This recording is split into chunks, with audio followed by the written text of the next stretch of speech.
Hello, welcome to PIC Podcast number 3. It's a lovely Halloween morning here at PIC headquarters in Greensburg. I'm your host, Alec Italiano. And I'm Catherine Simpson.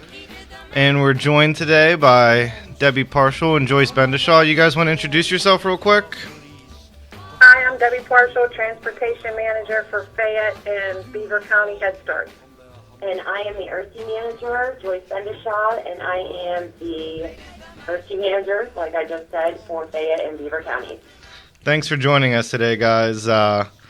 Hope all's well down there, and, excited to talk some fire prevention tips here today on this podcast and get your thoughts on it. But Joyce, to start out with, you want to maybe just give us a quick overview of, what all you do there for the Head Start program and really what the Head Start program is in general? Sure. So Head Start and Early Head Start, which we run both programs in both counties, it's a child development program, and our services are inclusive. So we not only offer education services, but we also have nutrition, health, disability, and family development services that we provide all of our families. Pretty much the mission is to support and empower families, assisting them in obtaining self-sufficiency and building self-confidence. We offer children and families innovative, comprehensive programs in both counties. Love it. Love it. I think the Head Start program is, no knock on what the rest of what we do here at PIC is, but, definitely one of the more important programs that we run. So, and in that vein, we got to keep the kids safe while we do it. So absolutely, that's our not just educating them and all the other components that I just talked about, but safety is our number one priority with our children.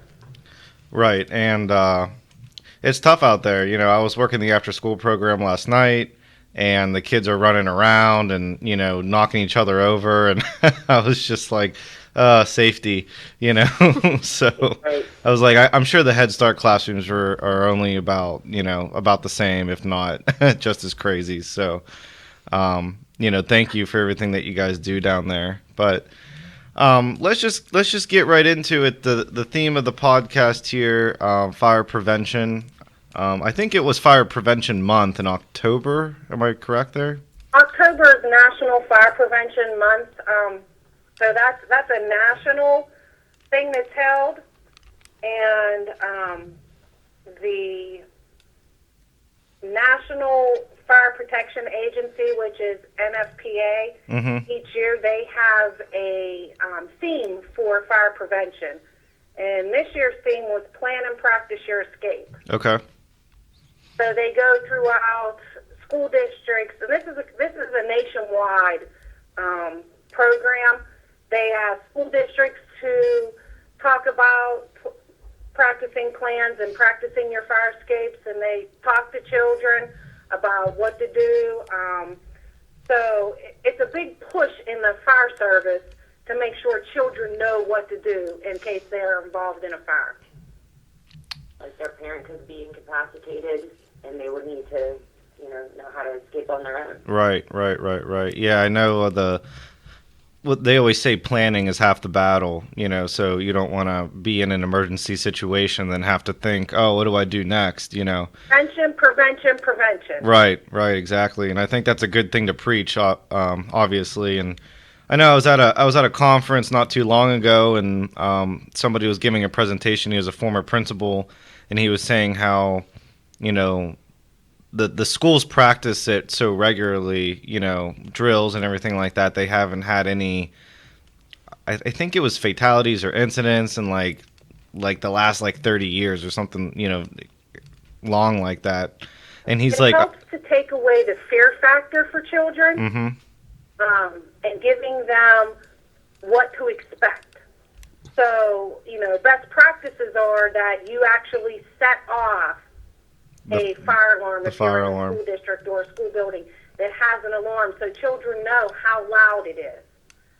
In your home, you shouldn't bang pots and pans together. You should actually set off your smoke detector so that children become accustomed to what that sound is, and they know what it is. In today's world with all the gaming systems and beeps and noises, they could just be thinking, that's my brother or sister playing one of their games. Yeah. So they really do need to become accustomed to those sounds of what that particular smoke detector or system that they have sounds like. Yeah, I mean that makes sense. That's a good practice to have so that they know. I know that growing up, I'm sorry. You set off the smoke detector whenever you're cooking. Sometimes. Yeah, it happens. And, right. A bunch of us were at my aunt and uncle's, and we're all sleeping in the basement, and the smoke detector goes off, and we all just stayed there because we just assumed my aunt had burned breakfast, which is what happened. But you also need to make sure that kids do know that when they hear that they need to at least panic immediately, or not panic, but come to see what it is first to see if they need to get out of the house or if mom just burnt dinner. You need to react to it. Yes. Not ignore it. Yes. Yeah, and I think that's a good point. They want to know what it sounds like because of all, like you said, the games and everything like that. So, when you talk with parents in the Head Start program, like, what is their biggest concern, I guess? Do they ask about this kind of thing? Is it top of mind for them, or is it something that they just sort of assume is going on? I think they just assume that it's going on because we say that we do it. As far as them asking questions, their big question is, where can I get smoke detectors? Okay. So where can people get smoke detectors?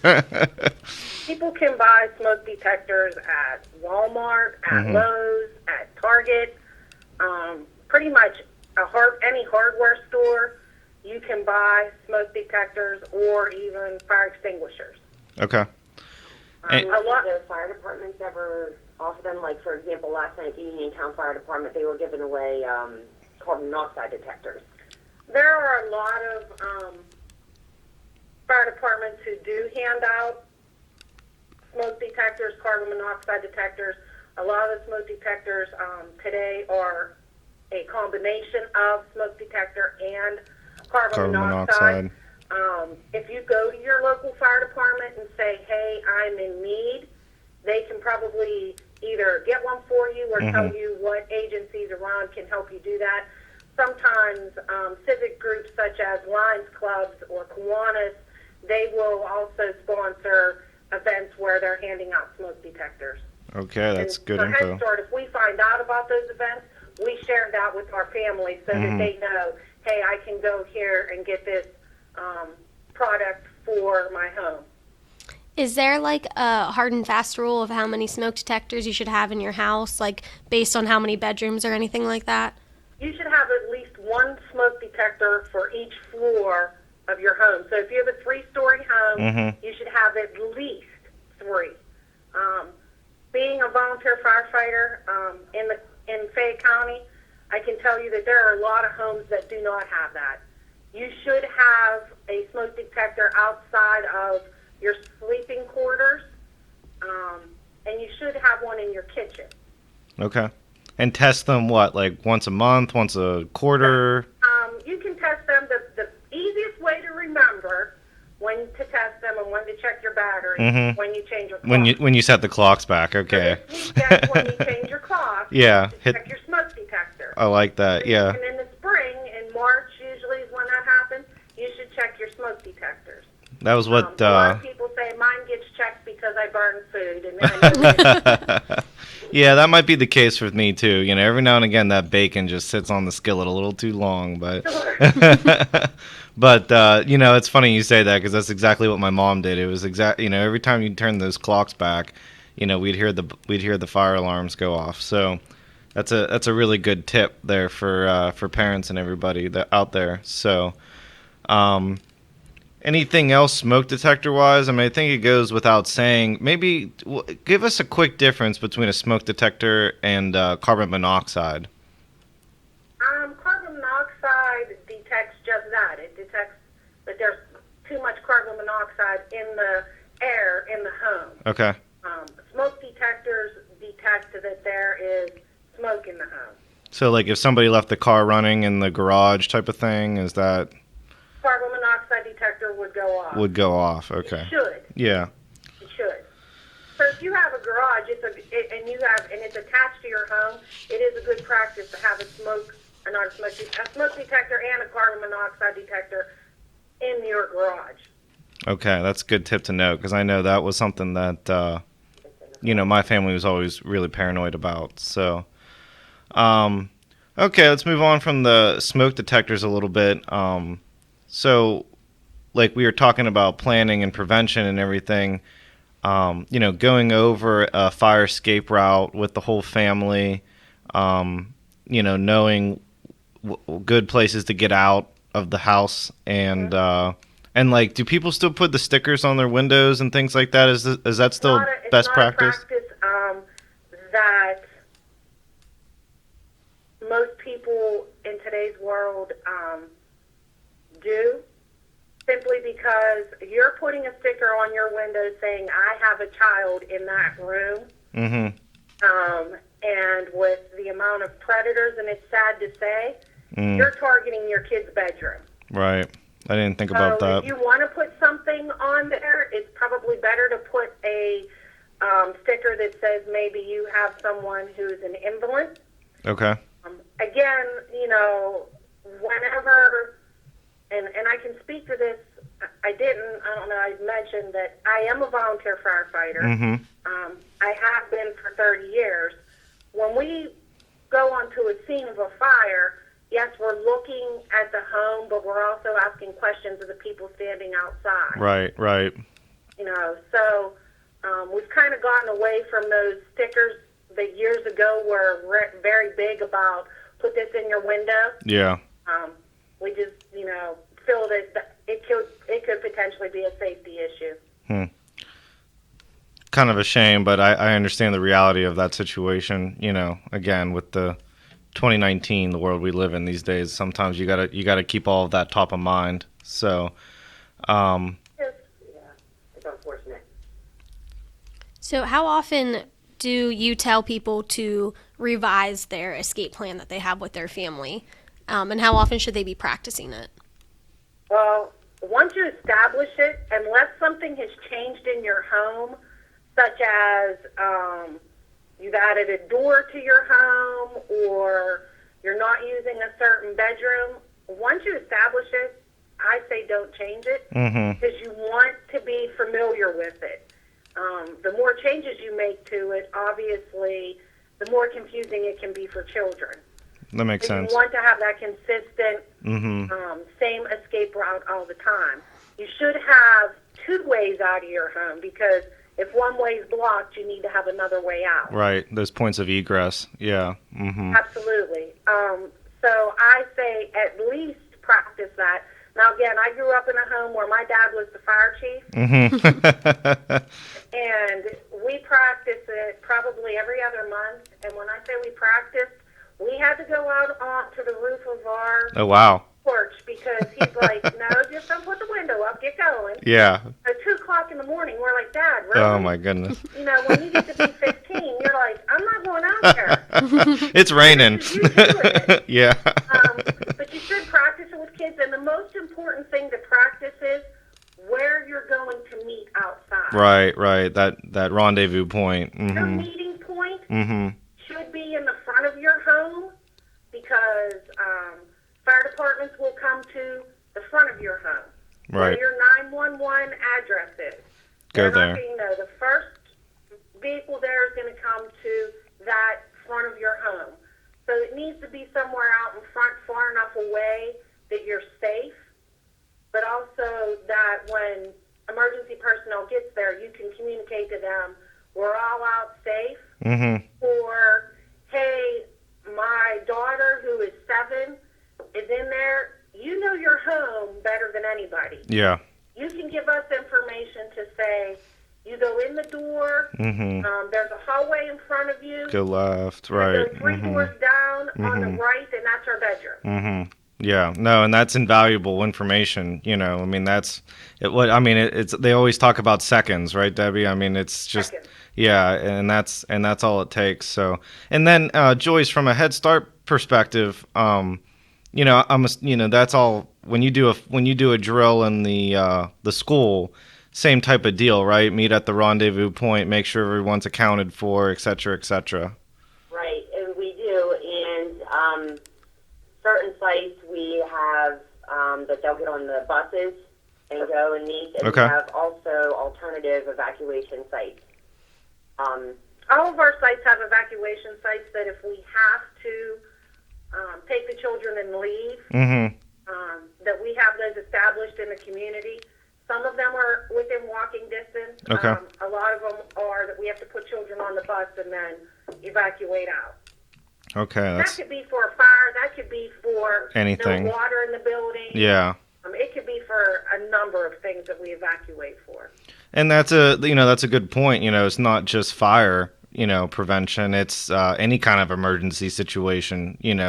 It's good to be prepared, to have that evacuation plan, not only in the home, but in the school. So, just makes a lot of sense, really, when you think about it. So let's just go worst case scenario. We plan, we practice, we prevented, but there is a fire. What are some good things? I was in scouts and they were always like stop, drop, and roll and, get down low. And, I think it was even like, get a hanky and wet it if you can and cover your mouth with it. Are those all still good tips? Or is there updated ones, like feel a door before you go through it, things like that? Those are all still good. The stop, drop, and roll is more, we tell kids if you have fire on you, Mm-hmm. instead of saying you're on fire. If fire gets on you, Yeah. then you stop, drop, and roll. Once you're out, you stay out. Okay. Meaning, Right. don't ever go back in. Don't go for back a in. toy Yeah. or a pet, because, as much as you love your toys and you love your pets, they can be replaced. Right. You Right. That's good. Those are all still very important things for kids to know.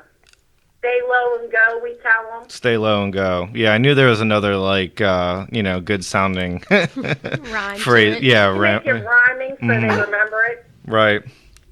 Yeah, stay low and go. And I always thought that was a good tip. Like test your door handles and test the Touch door handle.